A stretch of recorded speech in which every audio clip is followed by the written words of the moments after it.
Hello everybody, my name is Xaphan, and welcome back to some more Love, Money, Rock and Roll, the demo. Sorry about not uploading yesterday.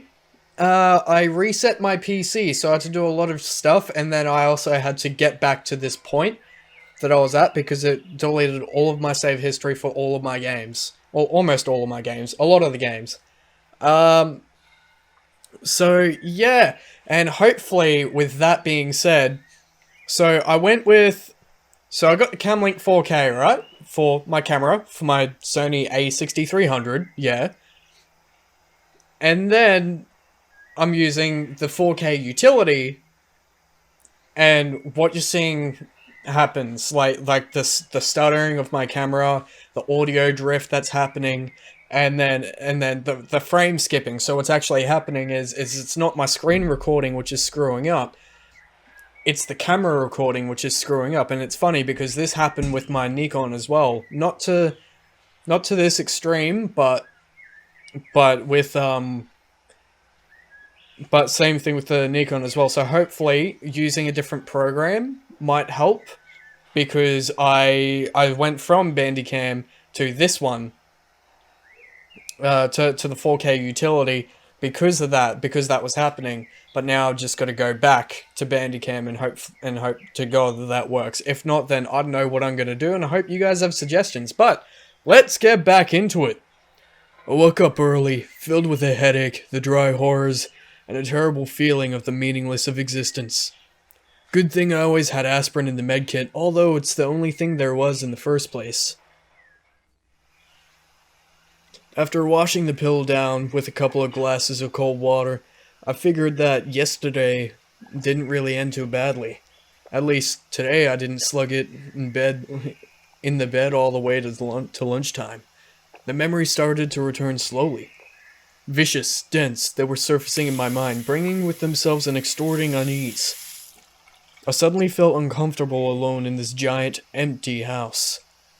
I certainly needed to go to school, or, at this rate, I could really get myself expelled. It wasn't about my attendance, of course. I just desperately wanted to be among people. I stepped out onto the street, and the chilly air immediately drew away the last remains of the hangover. It was still too early, even for Himitsu. Oh well, we talked yesterday. Also, the early part seemed to only apply to me. Life in Tokyo was already in full swing. The clerks were on their way to work, clad in identical snow-white shirts. The grocery stores and all kinds of shops were opening up. The cheerful old women were drawingly striking conversations with each other. I was walking down the street, enjoying life. Until that moment, I never even noticed that small things like these made the world a much more attractive place than I ever thought it to be. Could anything really go wrong? The fear for my own safety, even my own life, made me realize I wasn't ready to change anything yet. Just to return to the USSR? No, that's foolish. That's the voice of the drunk juvenile radicalism. But what was I supposed to do then? Fight here and now? Or just go with the flow? After all, life as beautiful as this couldn't possibly be senselessly cruel at the same time, could it? The world turned its friendly smiling face to me, and my stomach responded with as friendly a rumble. And to think that at the start of the morning, even the thought of food was making me want to puke. Oh come on, food is amazing! I entered a small restaurant and delightedly ate a ball of ramen. All my worries faded away and hope glimmered in the distance. I was just getting all worked up while nothing scary was really going on. For a year and a half, I was living as if in an anabiosis, so now every little thing seemed like a problem of galactic proportions. If something would have really happened to me, for example, if I had received a visit from the police in my house, I'd surely got a heart attack. I just needed to calm down, wait it out, and all the troubles would solve themselves. No, they don't. They really don't. And if not, I'd work on them as they come up. When approaching the school, I was carried along by a crowd of students. I had spent a good half an hour in the ramen shop, and it wasn't as early in the morning by then. Japanese, Americans, French, Russians. Sometimes it seemed to me that my school was a bit too international. It was a good thing, though. I didn't feel as alien among them as, for instance, when sitting at the narrow counter on a low chair in a typical Japanese snack bar. Several guys shook my hand on the run, some girl even flashed me a smile. I recalled being in the same class as the girl last year, but wouldn't be able to remember her name even if my life depended on it. I was close to saying I was happy, but... Oh, time! At the lockers, I ran into Catherine.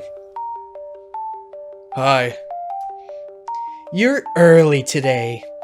She gave me an unexpectedly polite response. I think that's the voice I gave her. Yeah, skipped yesterday. Can't keep ditching school forever. Decided to get yourself together, really? Catherine looked at me wide-eyed, then frowned. Oh, I see. She had that smile on her lips again. I ignored it and said simply, yeah, you know, so much has happened lately. I may have been feeling fine, but couldn't hide my swollen face, especially from Catherine. Well, oh, enough already. Why are you staring at me? You know it all. Emotions changed quickly on Catherine's face. The surprise gave place to indifference. She lost interest. That's not what I'm... Or maybe that too. I don't want to fight anymore. I just think that you have to understand my reaction. Put yourself in my shoes or something. What are you even talking about? Catherine asked imperturbably. About nothing. Don't pretend you don't understand. Don't understand what? Yeah, I'm definitely giving her the older voice. I didn't even know how to talk to her anymore. Alright, you want me to understand you? I do now. Oh, here we go again. Is that your way of mocking me? Why would I be mocking you? Well, that's a question I should be asking you. First you come back without reason, then you transfer into my class and pretend like that's how it should be. Show at least a morsel of respect. What should I respect you for? I couldn't hear Catherine. I have already forgotten to even think about yesterday's events and morning contemplations. Or just don't talk to me anymore. I'm tired of degrading myself before you, struggling to get at least some kind of humane treatment from you. It looked like she wasn't ready for this kind of reaction. Of course not. So make up your mind. Ho ho! I turned around and ran up the stairs to the second floor. Oh, hey Nick, brah. Where have you been, brah? Kyusuke was as carefree as always. Been drinking? I snarled. I see, brah. You're not in the mood, brah. Talk to you later then, brah. He responded sadly. Catherine entered the class almost immediately after me. There were several minutes still left until the bell, and they dragged on tormentingly slowly. It'll be easier during the lesson. It'll be easier, I was consoling myself. Meanwhile, Catherine wasn't paying any attention to me at all. No, this was crossing the line now. It stopped being a mockery and turned into just crooked behavior. Did she fall down riding a bike in that USA of hers? Into the Grand Canyon? The bell finally rang. During the lesson, I was only thinking about Catherine, a burning to the point of shudders desire to turn around and look at her was swelling in my head. I couldn't manage to distract myself with anything. Yesterday's conversation with the Jinose and the mysterious threat hanging over my head seemed to have suddenly lost any meaning. A single thought was pulsating in my head, to sort out my relationship with her once and for all. I'd be figuring out if I still love her or not later, and now I needed to what? Oh, God damn it, I can't do this anymore. With a loud thud, I hit the desk with my forehead. Enokin-kun, are you alright? I heard constrained laughs and whispers. Couldn't be better, Sensei. Just checking if there's anything in my head. The teacher didn't even flinch an eyebrow. He's seen much working in this school. Perhaps you should go to the doctor. Yes, a Scottish-Japanese person. I'm doing it. No, I'm telling you, I'm fine. Well, do as you will. Just don't interfere with the lesson. After this circus act, I felt a bit better. Strikingly, the planet kept spinning and paid no attention to my problems. A bell to the break rang. I was approached by Michael. It seemed like he wasn't going to start a conversation, but for some reason he just kept looking at me attentively, top down. Well, what is it? I finally asked. You're not you today. Is it because of yesterday? Yesterday? How does he know? I mean, the conversation in the cafe. Oh, yeah, right, the cafe. No, it's not about that. Everything's fine, or will be, even if it isn't now. Without even turning her head, Katerina walked past us. I stared after her and must have made quite a face. I see, Michael said dispassionately. I can't remember what voice I gave him before. What do you see? I started to get worked up again. Are all of you Americans like this? Like what? Like this, completely disregarding of other people, poking your noses in others' business, senseless, cold, and cruel. I think you're talking about someone in particular right now. The gritting of my teeth must have been audible to the whole class. You know what, Misha? Fuck you, got it? Fuck you to hell. The last thing I need is your questions and observations. Don't meddle with other people's lives, mind your own. I stood up, looked him up and down, but Michael didn't look aside. Michael is a beast! Then I pushed him away with my shoulder and left the class. Good God, what the hell was I doing? Just lashing out on one of the few people who still at least talk to me? Maybe he wanted to help. After all, Michael's no Kyusuke. The latter would immediately start to jump around, dolefully wringing his hands, and to what good would that make? Sometimes it really is better to take a cold-headed look at the situation from the side. I'll definitely apologize before him, but later. At the moment, I just wanted to switch gears and get away from the class. To be alone, or at least with someone who wouldn't pry into my soul. With Himitsu, for example. Oh yeah, right, she wouldn't. Although, if she were to see my present condition, Himitsu would probably understand. So, we're gonna go to Himitsu. We love Himitsu. Who else if not her? Who else could I rely on? I hesitated a while in front of the door. Of course, everyone in there knew me. But that's probably the reason why they also drew utterly incorrect conclusions. Himitsu! Himitsu was sitting in her place reading a journal of some kind. Hi. Nico-kun! Sorry about yesterday, It's okay, you're alright, aren't you? Seemed to be still kicking. And demonstratively checked myself all over. Himitsu gave me a questioning look. I dropped by because, you know, we've got it boring in our classroom. Kyusuke's still telling his stories about manga and anime. Nothing interesting apart from that. I'm glad you're here. And how are you doing? There was absolutely nothing to talk about. Seen Katrin already? But that didn't mean I should have chosen the worst topic possible.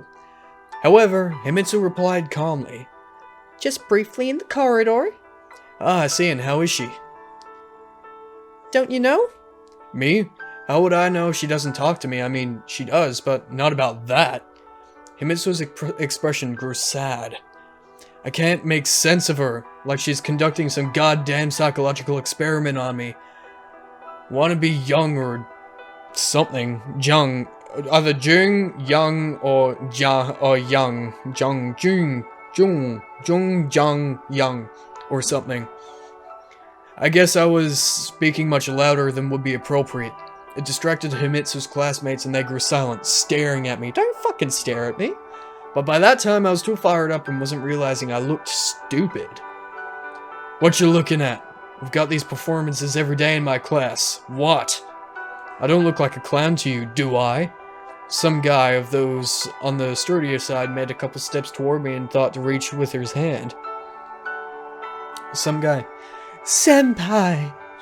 Don't touch me, I said quietly, casting a cold look at him. Nico-kun. Himitsu uttered, pain audible in her voice. Oh, I'm making her cry, man. What? I shouted. And at that moment I felt inexpressibly disgusted, revolted by my behavior. Ashamed before these students, before Himitsu, before Michael, before myself. What have I turned into? Was it about the note, the calls, the threats?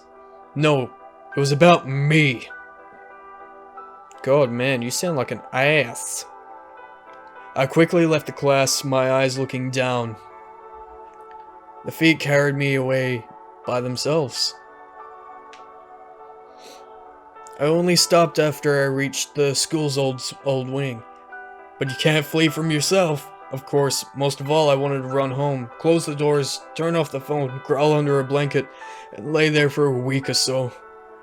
Until the shame would be gone, until everyone would forget what I've done.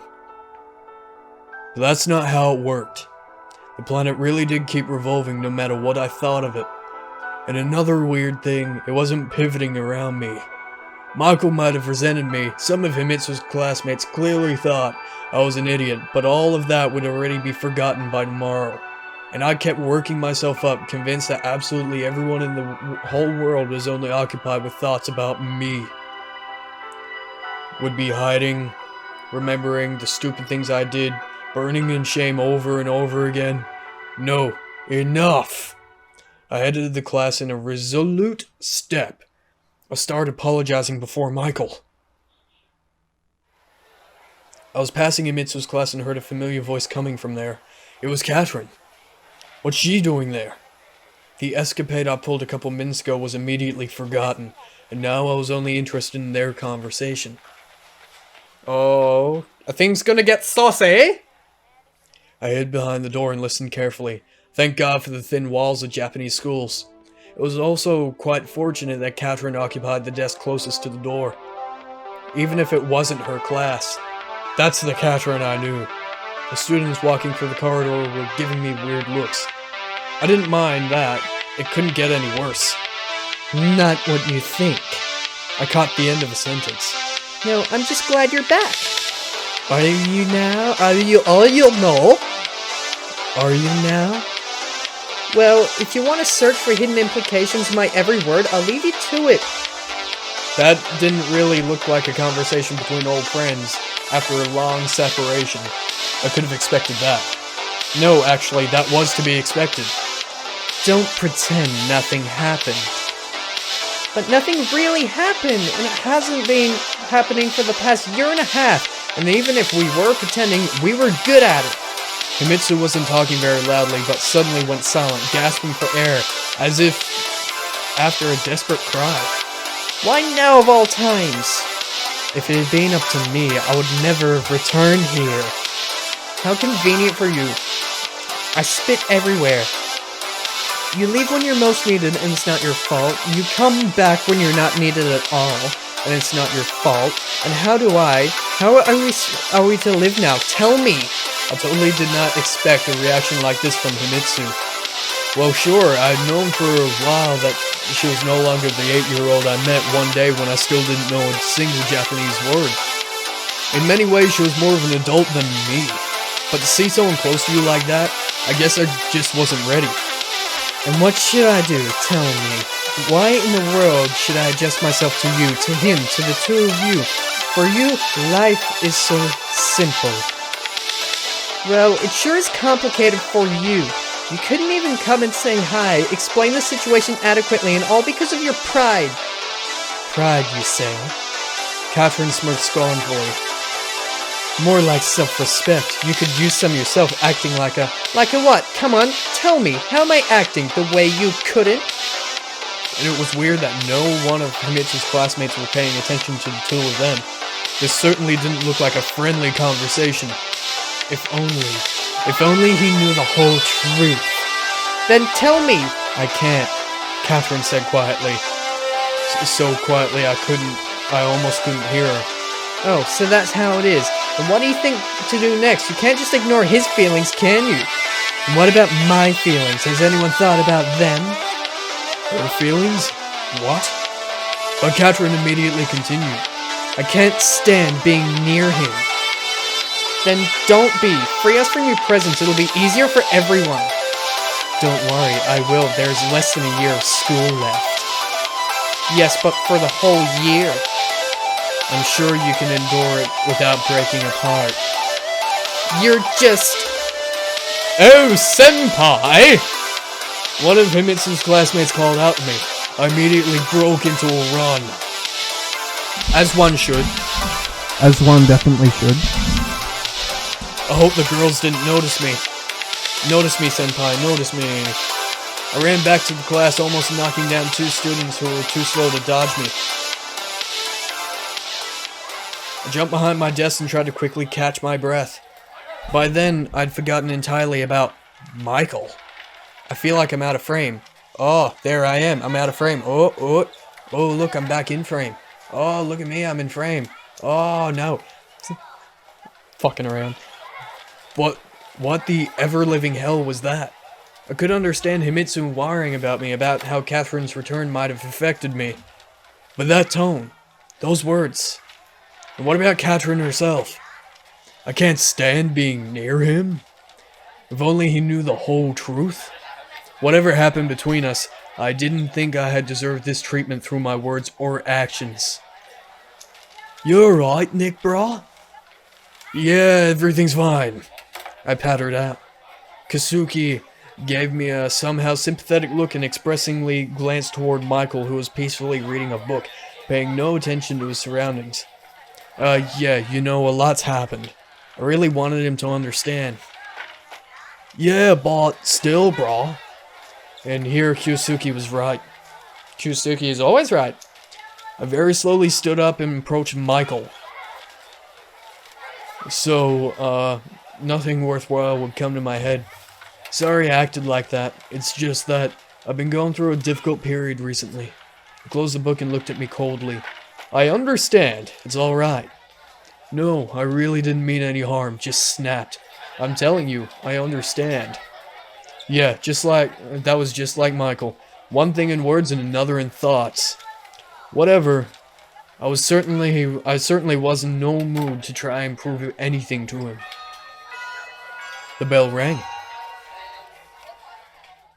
This is intense as balls, man. The lesson had been going for 5 minutes already, but Catherine was yet to get back to the class, and to top it off, her things disappeared too.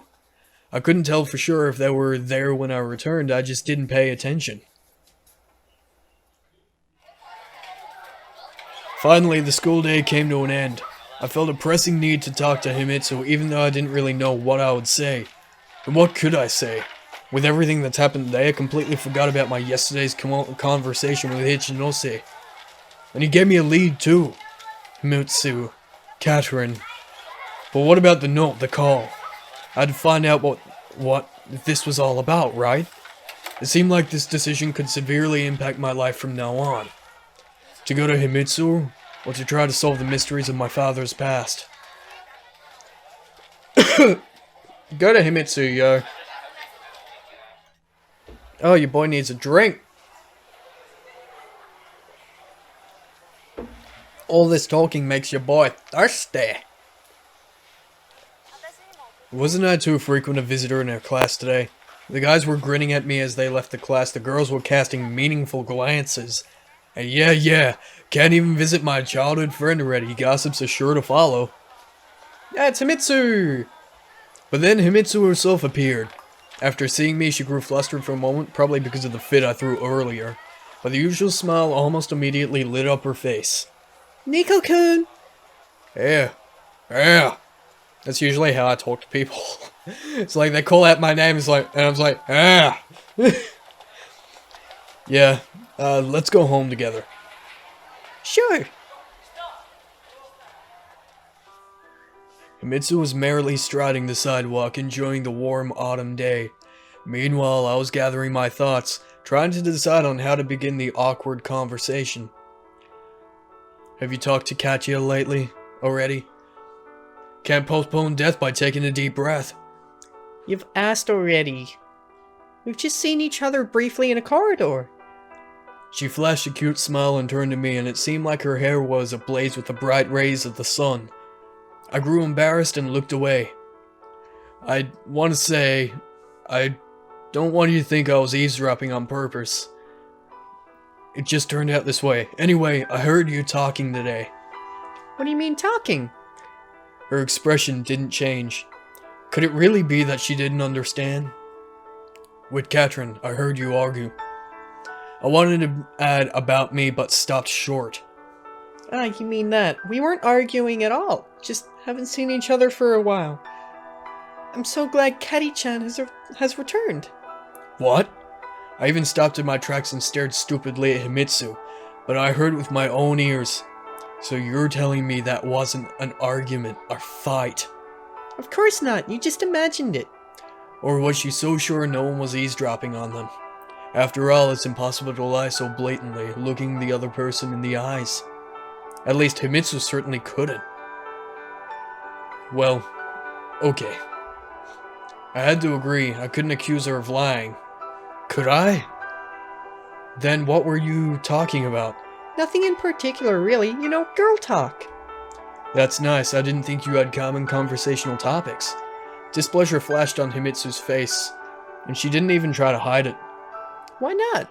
We hadn't seen each other for a long time. What if I missed her? I mean, we were friends. She clarified, realizing she got carried away. Well, at least her return brought joy to one of us.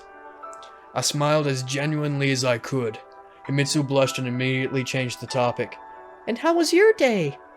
It was normal, I guess. Dropped by this ramen shop in the morning. You know, the one at the railroad. Railroad? Don't go down that road. You'll go down Pet Cemetery. Nico-kun. She pouted. What now?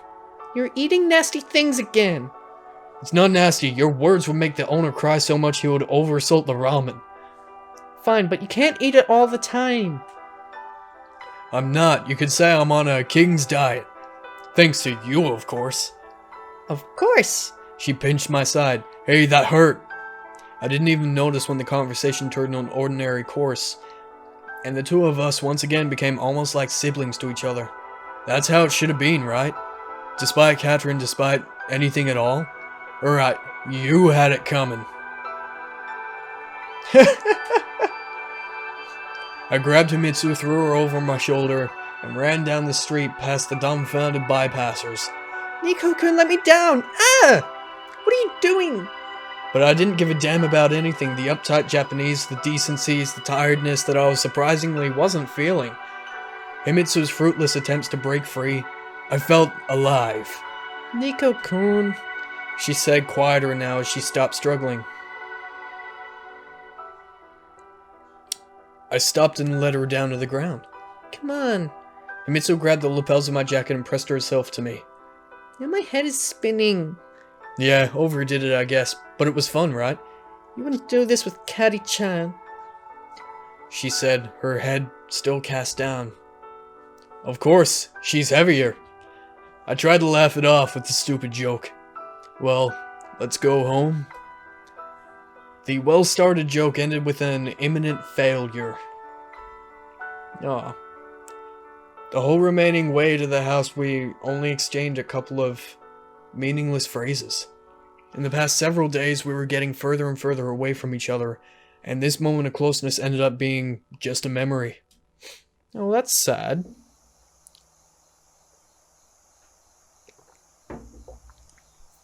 Well, here we are. I guess I'll make dinner? Himitsu looked like she was asking a shop manager when her shift was supposed to start. Nah, no need. I got things to do today.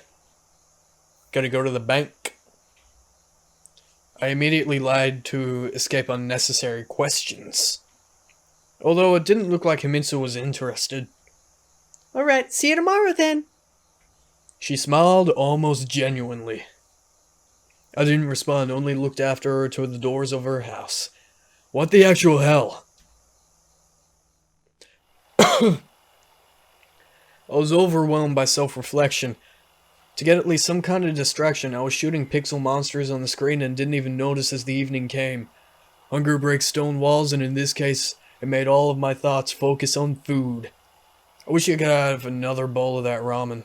Hot, freshly made, with delightfully tasty noodles, flavorful broth, pieces of meat, half an egg, herbs, and spices.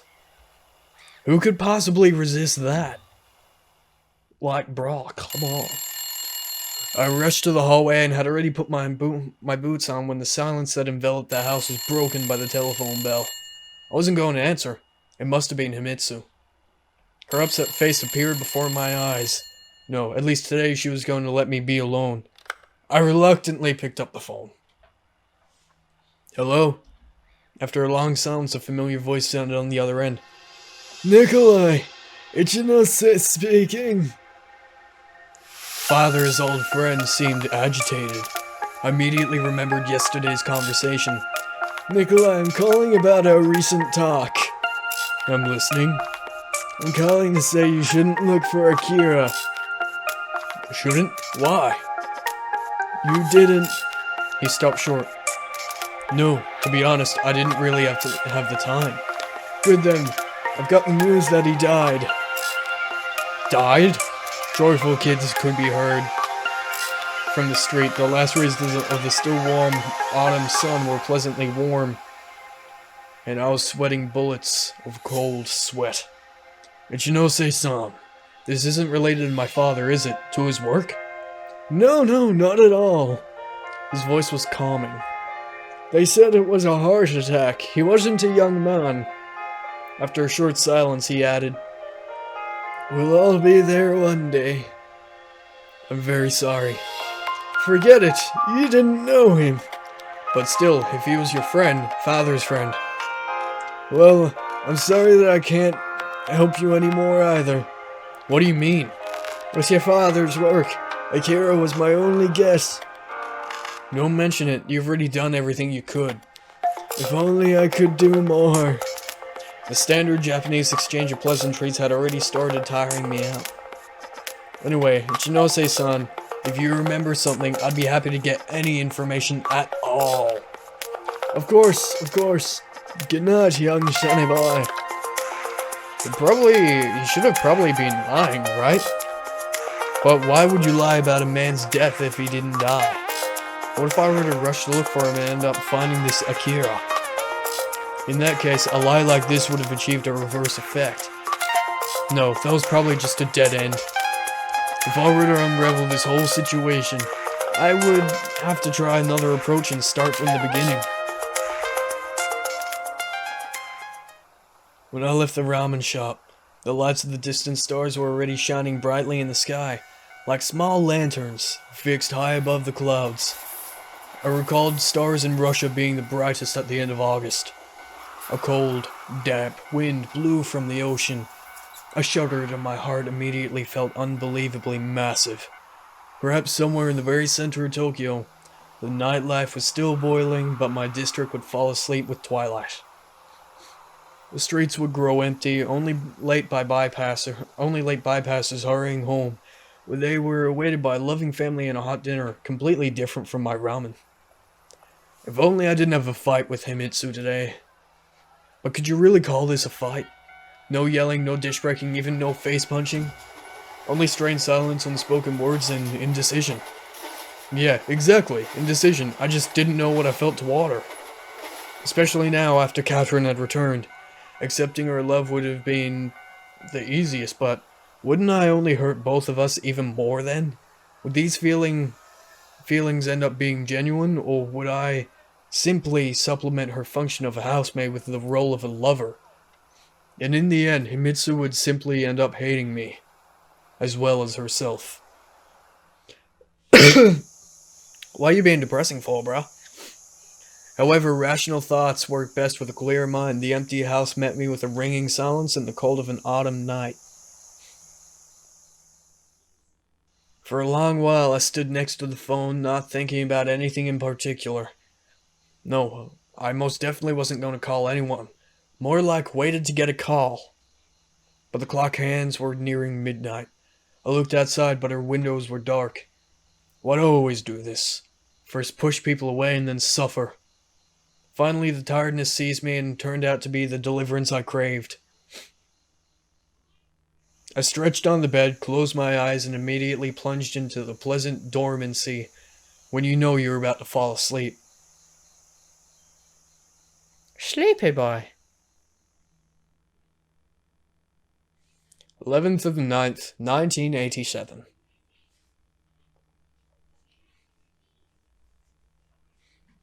Get up!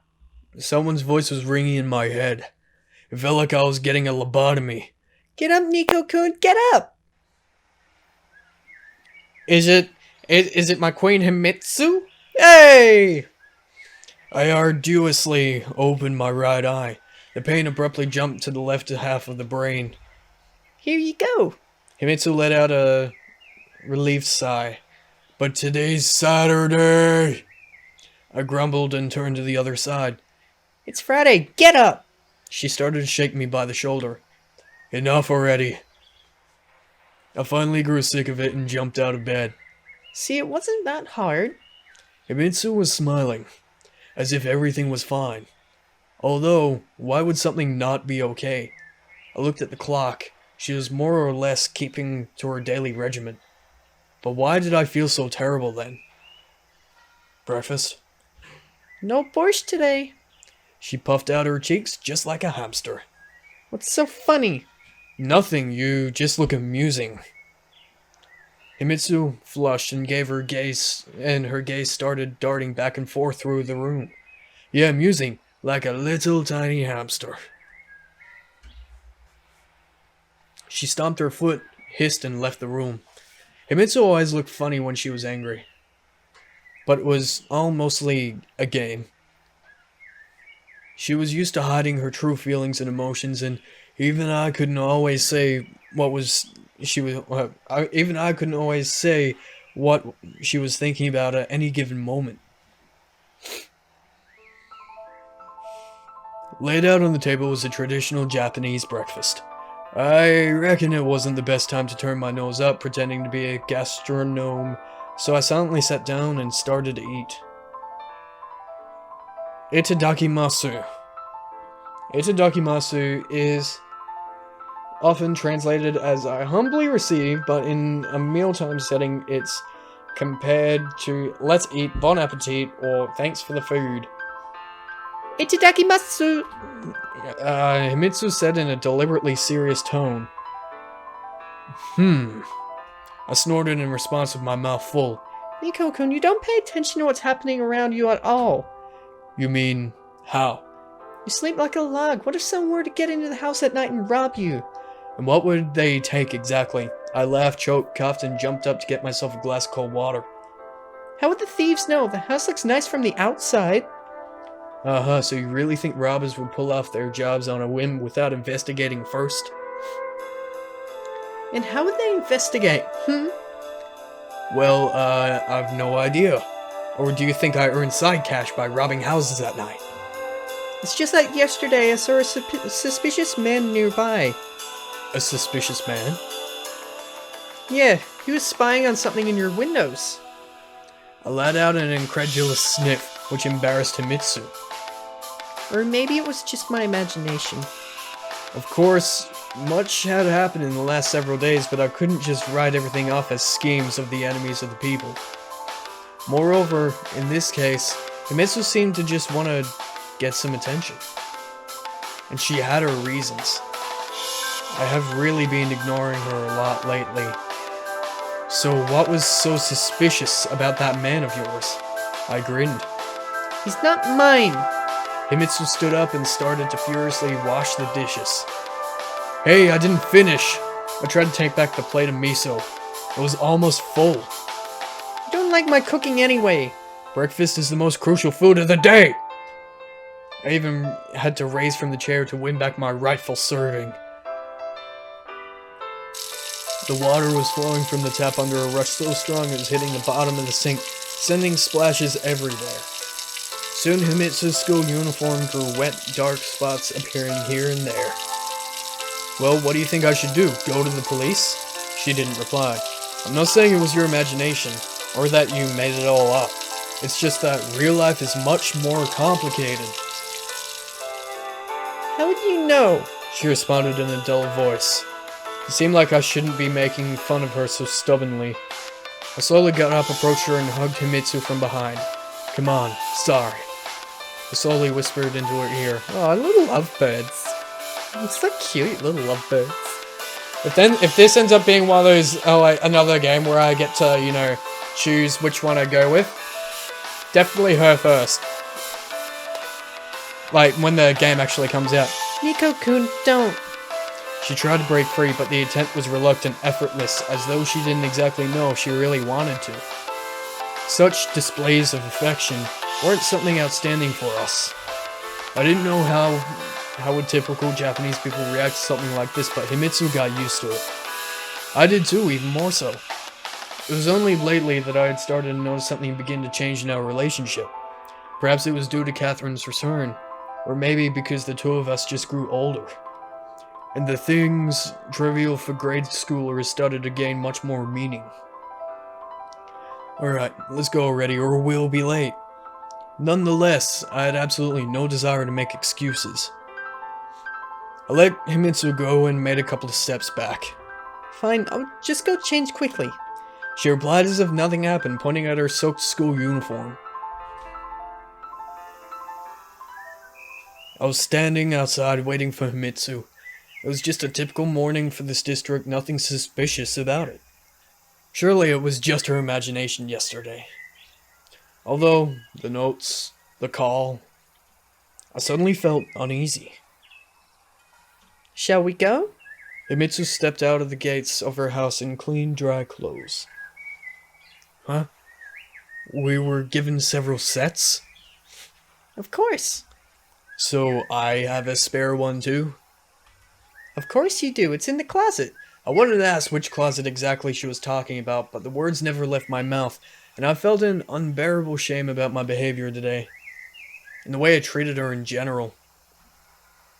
Aw. And here's that very ramen shop. We stopped near my favorite restaurant. Himitsu drawled, clearly not interested. Want to go there sometime? Nico-kun, how many times have I told you? Well, it's just that you're always cooking.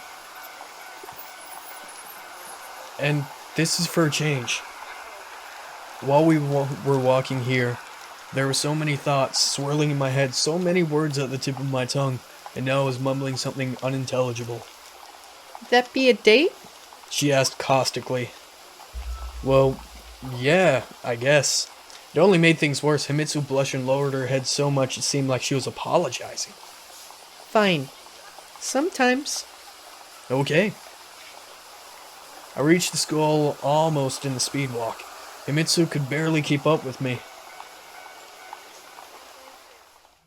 The class was even less crowded than usual, which came as no surprise. It was Friday after all. But then, what was I doing here? Hi, brah! Hey there, I guess. At least, Kyusuke was right on cue. Okay, yeah, I was very confused because the words came up and I wasn't sure. It's just the morning, brah, and you're all gloomy already. Everything alright, brah? Couldn't be better. I quipped and glanced around the class. Catherine's desk was empty. Since the start of the morning, Himitsu was leading my thoughts away from her, either intentionally or unintentionally. But yesterday's argument and all of its details were still fresh before my mind's eye. And now, of all times, it seemed somehow especially important, like a battle of two terrible monsters from Greek mythology. Have you seen Catherine today? No, why, brah? No reason, I'm just asking. Just asking, brah? A disgusting smile spread from one of his ears to the other. Yeah, exactly. I was trying not to react to the provocation. Nick, brah, we never talked about it, and it's been 4 days already, brah. Nothing to talk about. I was starting to boil up inside, but couldn't allow for their snap like yesterday's to happen. There's nothing to talk about because I know as much as you do. Okay, but if you need anything, brah, of course I know where to go. Certainly not to him. I stood up and approached Michael, who was, as his custom had it, reading a book. Hey, remembering yesterday's incident, I was trying to look as friendly as possible, but still not too friendly. He raised his head and gave me a slight nod. How's it going? Depends on how you look at it. And how should I look at it? Depends on what you mean. Kyusuke's anime philosophy was undoubtedly a very subpar joy to behold, but Michael's assumed pseudo-Buddhism could also infuriate anyone. Alright, I see you're in no mood to talk. What I wanted to ask was, did you see Catherine? No. I see, thanks. There was no reason to continue the conversation with Michael. Of course, Michael wouldn't start to bombard me with questions, but he also didn't need to. He had other ways to dig into other souls. I asked several more classmates and achieved no result. My vain attempts must have looked weird from the side, but I didn't care. And everyone had long learned they could expect anything from me. But the thought about Catherine was haunting me. Because knowing her, left without a farewell, returned without a warning, what if yesterday's fight with Himitsu was the last straw for her? Naturally, she had to stay in Japan, but changing schools wasn't out of the question. And I didn't even know where she lived. There was the possibility that she and her mother returned to their old flat, but I always thought such lucky coincidences never happen in real life. But the school had to have information about her, home address included, which meant I could try looking in the teacher's room. Don't do that, you'll get in big trouble. I've been there many times and I had a vague idea of where things are kept. On the other hand, it was the very peak of the school day. There was a high risk of being caught. And there was no guarantee I'd be able to find her personal file among the piles of documents. I was stupidly shuffling about, unable to make a decision. Meanwhile, there were just 5 minutes left until the bell. Don't need to. No, it was a stupid idea after all. No one would give me her address, and hoping for the teacher's room to be empty was even more stupid. I simply went to wander the school, and soon ending up in the canteen. The bell had already rung, so there was no reason to hurry to the class. To kill some time, I bought a cup of green tea and a jelly bun. The canteen was empty except for one table, a girl sitting behind it. Looking carefully, I recognized Saya-chan, Himitsu's classmate and best friend. Any company is better than none. Oh, hello! Hey there, skipping too. I sat down across the table from her, lazily sprawling myself on the table. What voice should I give her? Anakin-san. Just call me Nick.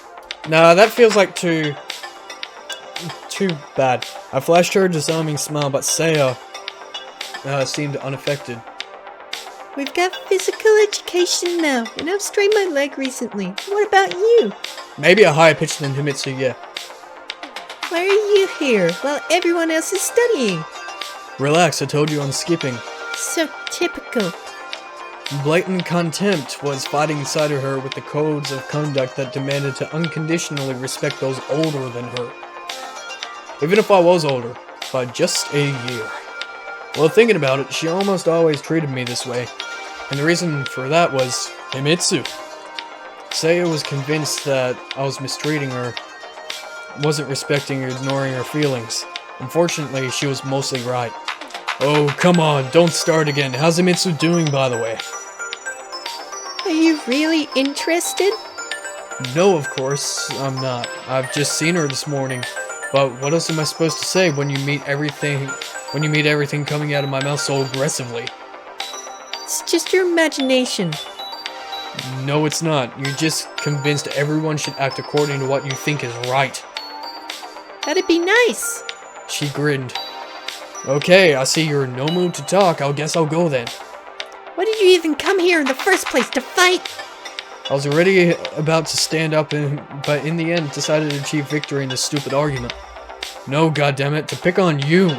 Everyone else is studying. There's no one else around. No one at all? Yeah, no one at all. Don't be so full of yourself. You're just convinced you're right. So typical. I mockingly imitated her. Hey. Wow, Himitsu's really lucky to have you. Well, at least she at least has someone. What about you? Any man would drown in your bile on the very first date. Saya's lips trembled. She was about to cry. It looks like I overdid it. Okay, I'm sorry, but you started it.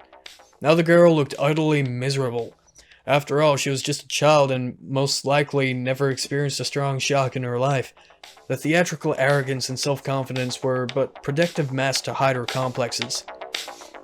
Unfortunately, one could only admit that the Japanese gods haven't gifted Saya with beauty. It's sometimes said that girls choose bad-looking girlfriends to look better in contrast with them. I wasn't sure if Himitsu ever thought about this, but the truth seemed to be it. Alright, I'm sorry. Arsehole, jerk, idiot! She jumped up from her chair, threw an unfinished bun at me, and ran to the canteen's exit. Well, so much for a conversation. The lessons were running their course, and the class was unusually quiet. I didn't learn Catherine's address, and neither did I know why she didn't come to school today. But how was that strange exactly? She disappeared from my life for 1.5 years, and now is already panicking after a single day. It was an unpleasant feeling, as if nothing has changed after her return. I kept reflexing and working myself up as I had been before, but now I had a real opportunity and reason to try and talk with her as well as figure out our relationship. A real reason for hope. There was no tangible goal ahead, no script for a victory or a defeat, only the gray days that followed each other like gray clouds would in the sky on a rainy day. I didn't believe everything would be like it had been before. I didn't believe it would be much worse, because that would simply not be possible. I just wanted to be understood. Perhaps then something would change. I felt like a mortally ill man with 50 or 60 years left to live. Perhaps in this situation, it would make sense to try and get the most out of my life and to try and live every day like the last. But almost anyone would throw their hands up. Why live if the end is inevitable? And only one thing could still change anything for me. The belief that everything I did wasn't in vain. That someone else needed all of it. That someone else needed all of it as well. Perhaps somewhere deep inside I was waiting for an apology too, even though all hope had long been lost. Look everyone! I didn't just give up, didn't surrender my arms and cease to struggle. Yes, I lost, but I fought till the very end and I did everything I could. Time and time again, it seemed to me that everyone was silently laughing at me. Even Michael, even Kisuki, because they knew how much of a loser I was. If only they could understand. The only one who wasn't laughing was Himitsu, because she was always close. She saw everything from beginning to the end. She understood, she cared. She was like a nurse on a battlefield, caring for the fallen but still living soldiers. But in that case, why couldn't I love her the same way I loved Catherine?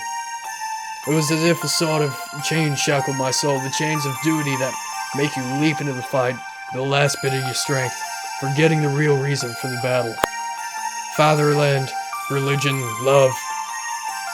It's easy to come up with a reason to heroically die, leaving a mark in history, or at least in the memory of those close to you.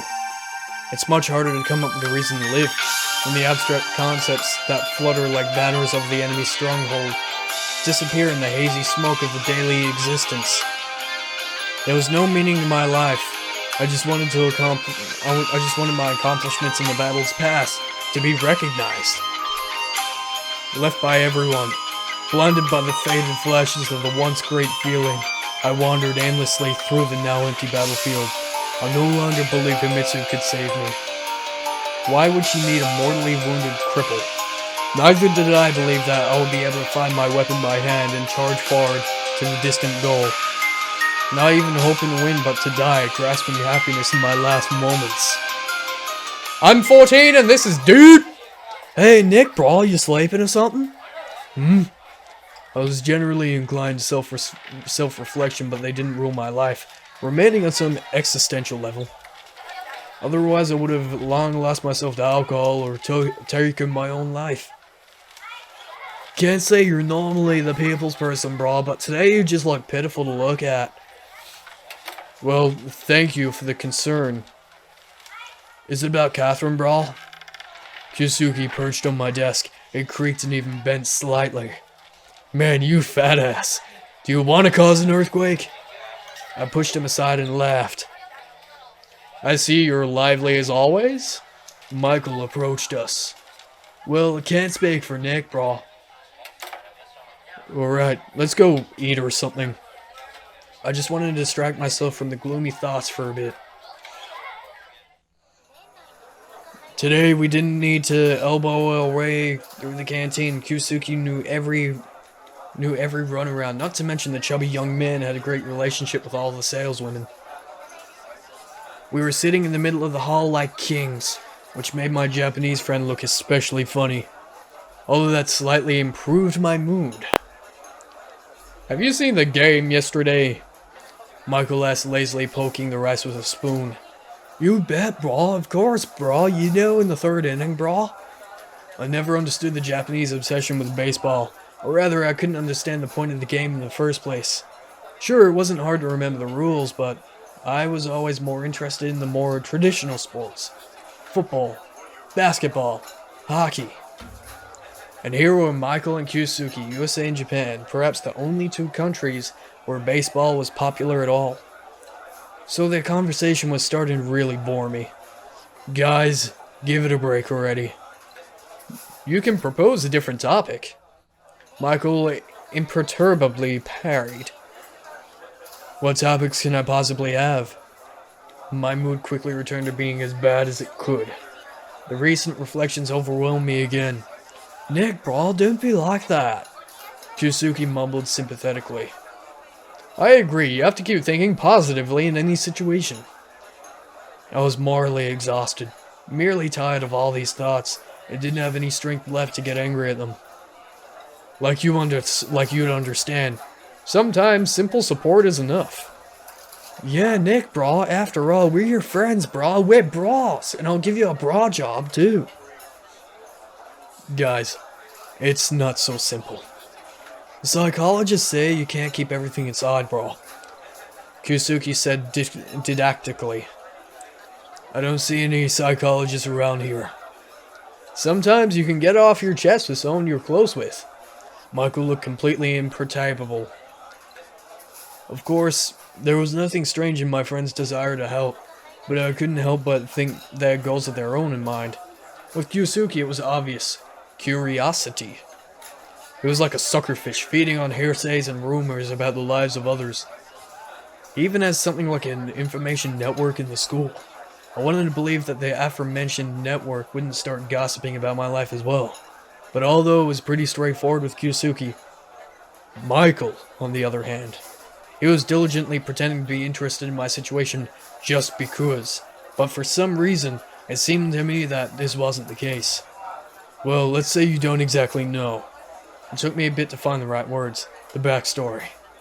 Perhaps, he responded coldly. Well, to tell you that I'm not a big ball. Took a short glance for Kyusuke to shut up. It's not a secret or anything, it's just... But really, what did I have to hide? Our past relationship with Xaphan really wasn't a secret. In reality, many people in the school knew about it. And I acted as if I wanted to preserve something sacred, something only I, and maybe also Katya, knew. It was stupid, but at that moment, I couldn't act any other way. The unpleasant conversation somehow died out, and we finished lunch in a relative peace. Lessons dragged on at a painfully slow pace, but at long last the final bell rang. I was slowly packing the books when Himitsu materialized near my chair as if by magic. Oh, the power of animation! Transwarp is a term from Star Trek universe associated with some technologies that allow the utilization of speeds that exceed traditional warp drive limits really fast. So basically, she was really fast. Nico-kun, let's go home together. She gave me a cute smile. As cute as always. I'd say much more adorable than in the past several days. I had nothing against going home, but the thought that I'd never found out where Xaphan had gone wasn't leaving me be. But what could I do? There seemed to be only two logical solutions, to go where she'd been living before, or to try and find her mother. On the one hand, there was a certain chance that they've returned to the same flat they'd been using before. Why not? It was most probably an ambassadorial apartment. On the other, her mother was quite a famous person, so in theory, I could easily find her. But at the same time, the nasty voice of reason in my head was whispering that Catherine didn't come to school for just a single day or it was too early to panic. Hello, Nico-kun. Yeah, sorry, I was daydreaming. Go home with Himitsu. This whole thing was weird. I'd waited for a year and a half and now I couldn't endure a single day. Catherine could have dozens of reasons to skip classes today. Most probably none of them was connected to me. Let's go. Himitsu looked somehow too content. I wanted to ask what happened, but couldn't bring myself to. As if following a habit, I was making up a believable lie, anything just to not tell her the truth. But what in the world did I have to fear now? After all, I decided not to fuss about Catherine. I probably just got too used to keeping my true feelings hidden from Himitsu in futile attempts to prevent myself from hurting her. What are you thinking about, Nico-kun? Well, here I go again. Just the school. There's barely any left, and then it's adulthood. Adulthood. I smiled to somewhat smooth out the seeming gravity of the topic. Long overdue. Well, it's more complicated for me, unlike you. Why's that? You made your choice long ago. You want to teach Russian. And I don't know yet. For some reason, Himitsu blushed but kept looking at me as intently. Better earlier than later. I have more time to get ready, too. I'm not arguing that, but it's all good when you know who you want to be, and to be honest, I don't want to become anyone. Nico-kun. I'll go work as a shop vendor for the minimum wage and drink myself silly in the evenings. Nico-kun. Okay. If I become a teacher, we could... The end of the phrase lingered in the air. I mean, you could... What? Himitsu totally lost herself in her own unsaid words. But you had dreams and aspirations before. And when was that? I laughed. Before! She stomped her foot as hard as she could and stopped. A year and a half ago. Don't think I remember. Of course you don't. She clearly meant the time when Catherine and I were still together. But who did I want to become at the time? The grief and pain seemed to have erased all the other memories. No, I did, of course, remember how good it was to be together, the moments of joy and happiness. At the same time, I completely forgot the mundane, everyday moments. As if that whole period of my life was fixated on her. Catherine. I was not eating, sleeping, going to school, talking to Himitsu then. I bit my lip in frustration. You only had eyes on one thing at that time. What? You know what? This standard woman's cop-out phrase suddenly... Words I cannot say! Phrase suddenly sounded extremely fitting. Himitsu, come on, don't start again. Come on, what? Don't start what? I guess I was so used to finishing her sentences in my head, I was reflexively ascribing to her the words she never said. I don't want to fight, especially not without reason. It didn't sound convincing in any way, so I went for the extreme measures. I'm here, now, with you. I'm not running after Catherine. It was time to put an end to our game of euphemisms. Where else would you be? Her reaction was unexpectedly calm. You're an enemy to yourself, after all. Well, if that's how you choose to put it. She smiled, walked out of the house in a positive step. What the hell was that? Himitsu was sitting in my room doing her homework while I lay on the bed reading the manga. It would seem like an absolutely regular sight if not for our conversation a couple hours prior. She was, however, acting as if nothing happened. I felt uncomfortable to a degree, but decided not to get back to the topic, so to not make things even worse. Nico-kun, how do you spell... She asked me a question about a word in Russian. After a couple questions about the context, I explained the right spelling to her and asked, "What are you writing?" An essay? And the topic? Religion and faith in Dostoevsky's novel, The Brothers Karamazov? Oh, I don't know if I butchered that. I'm sorry if I did. I've never even read this novel. Could I be jealous of Himitsu? Our school held classes for most of the common languages of the world, but I refused the idea of learning Russian as a second language since day one. It was good enough for me already, wasn't it? Turns out, it wasn't. So, is it interesting? Read it and you can find out for yourself. Is it big? Don't distract me, you've got your manga. The comparison of Dostoevsky to a manga stung me even stronger. As you wish, milady. I jerked myself up and went to the kitchen. More than a minute later, Himitsu didn't show up. Was I really upset with her because the entirety of her life didn't revolve around me? Whatever.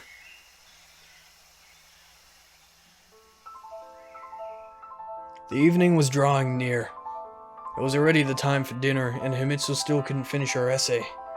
Annoyed, mostly with myself, I dug into the refrigerator, emerging with several eggs and vegetables.